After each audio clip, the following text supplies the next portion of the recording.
Hey guys, what's going on? It's King Clutch here, and today guys, we're back in the NBA 2K20. I hope you guys are having a great day, and everything's going well for you. Now real quick, what we're going to be talking about in today's video is I'm going to be telling you guys what I think is going to be the best build to make in 2K21. So the prelude's going to be coming out here soon. The game comes out in 2 weeks, and everyone's always curious, what build to make at the beginning of the year. I'm always like this too. You don't base this off of the aspect that the My Player builder for current gen this year is going to be extremely similar to this. I'm thinking it probably will be the same My Player builder with just different height fluctuations and things like that. What I'm going to do is, obviously, there's a lot of things that changed when it comes to, even like when it comes to the height restrictions and things like that. So I think there's a few options. Obviously, everyone knows now you can make your point guard up to 6'8", which is a huge thing. The build I'm planning on making at the beginning of the year is a two-way slashing playmaker. That's what I made last year. That was the build I made at the beginning of the year last year, and personally, that's how I like to play.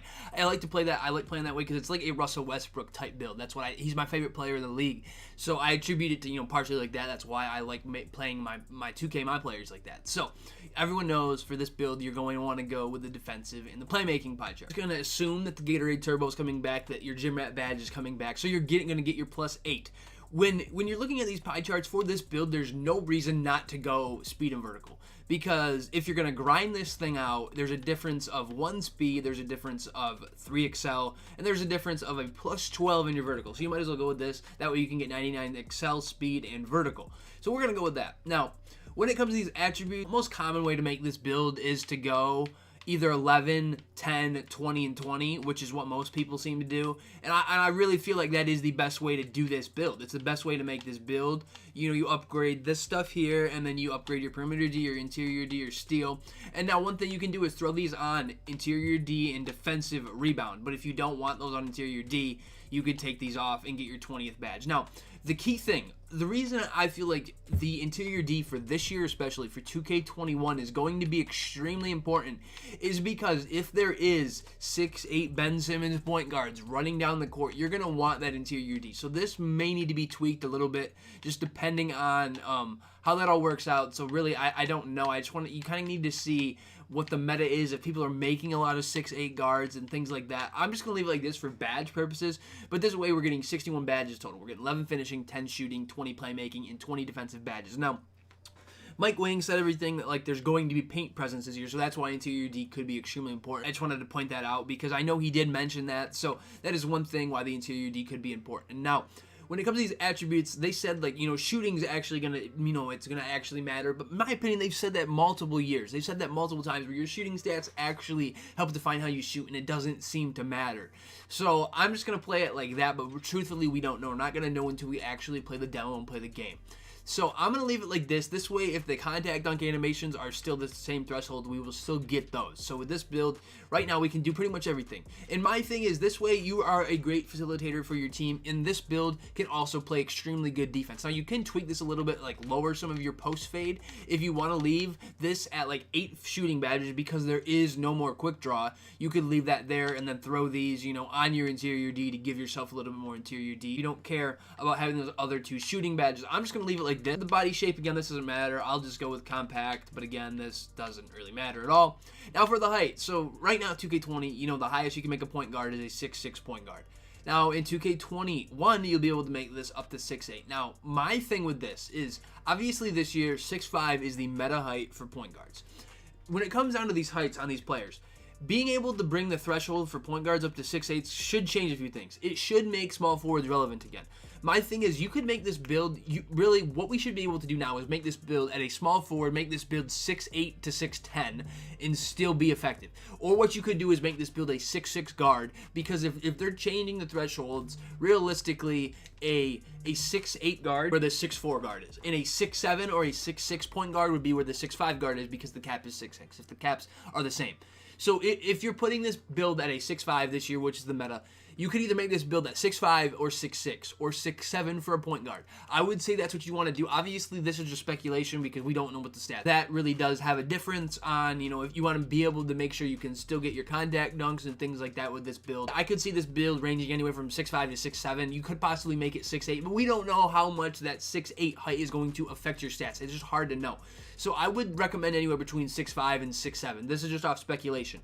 And then this should help bring back small forwards. Small forwards were completely broken this year.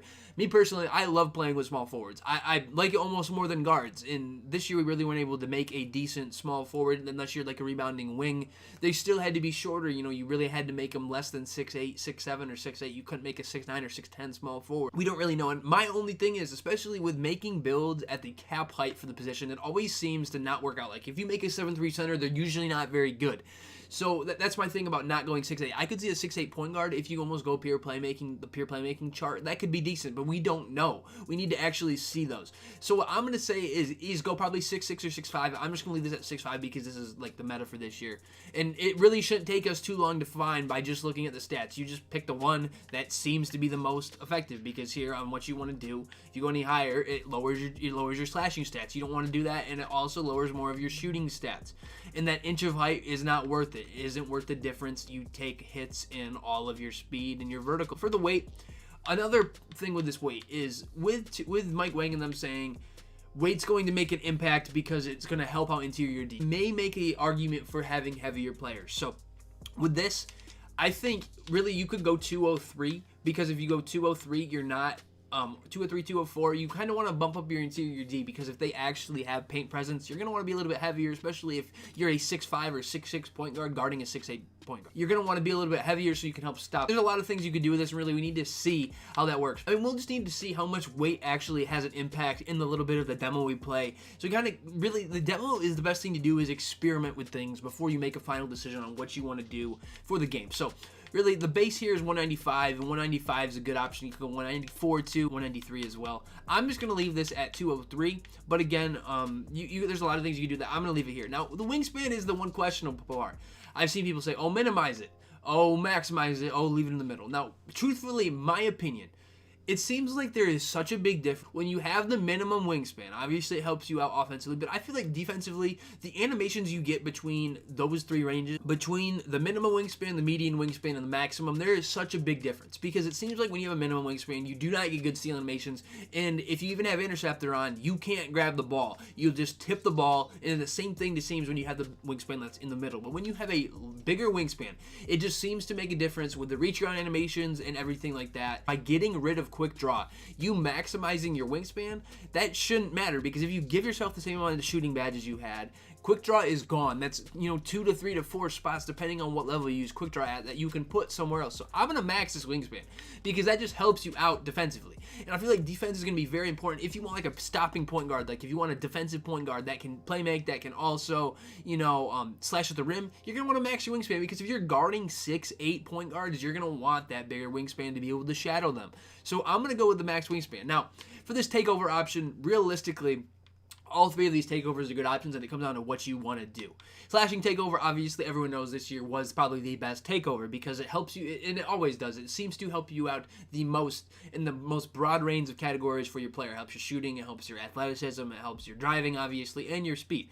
So slashing takeover is good. Lock takeover, again, could be extremely cheesy, because if you have like if a lot of people have 6'8 guards, you have a 6'6", 6'5 point guard, you're going to be like a Pat Bev, like bother the crap out of them, lock takeover, because your arms are big, you're quick, you'll be a little bit quicker since you're shorter. So, I mean, that is definitely an option. And then playmaking takeover if you want to catch ankles. If you want to be able to do everything, everything extremely well, playmaking take. If you want to, excel more in slashing, go with that. Or you could just take lock. These are all good. I'm going to go slashing, but again, this comes down to whatever you prefer. I like slashing takeover, but lock takeover is also a good option. So as playmaking, you can pick whatever you'd like. I'm going to go slashing. Comes to these badges, as you guys can see, we're obviously going to get the two-way slashing play. Now, my thing is, this year, I'm very, very adamant on experimenting with small forwards, seeing what small forwards are like between 6'8 to 6'10, 6'11, because by having 6'8 guards, they definitely need to, make small forwards, give us a reason to make small forwards. So with these badges, guys, with these finishing ones, I'm putting contact finisher on gold. That's an obvious one. Fancy footwork, I'm going to leave up to silver. We don't know if they nerfed this a lot or what they ended up doing. If they nerfed the hop steps this year, we really have no idea. So I'm going to leave it here in anticipation. They didn't completely nerf it. I bet they're still there, but I feel like maybe defenders will have a better, easier time not getting completely shook by those hop steps. We'll leave that there. Consistent finisher, I would say you'd want in slithery finisher. Now I'm going to leave that up to gold. Now what you could do, I'm going to put relentless on bronze. You don't need this, or you could throw on Giant Slayer. Those are some other options, but again, we kind of need to see what badges, if they take any more out that they haven't mentioned. But I'm going to leave it like this. These shooting ones, usually I would throw Quick Draw up here, but this is obviously gone. This is a great thing. I'm so happy about that. Now, I'm going to put Range Extender on a gold. Again, I've said this so many times. Range Extender is very important because it allows you to space out the floor. It allows you, you can create and people have to actually close out on you. So we're going to use that there. Now, I'm going to put Deadeye up to silver. And then difficult shots on silver. Now, with the last points, I'm putting catch and shoot and corner both on bronze. I feel like these work, and I'd imagine they're going to keep this the same because just by having these badges, it should help you shoot in general. And they shouldn't be garbage. They really shouldn't because these badges should matter. This other point, what you could do is I'm just going to put this on Deadeye. There's a lot of things you could do with it, but I feel like for these shooting badges, this is a good layout. With 10 shooting badges, you should be able to shoot, and I understand, your rating is not necessarily that high, but if you're able to get these shooting badges, people have dimer or other playmaking badges, you should be fine. So I'm going to leave it like this. I feel like this is a good setup for these shooting badges, so we're going to go with those.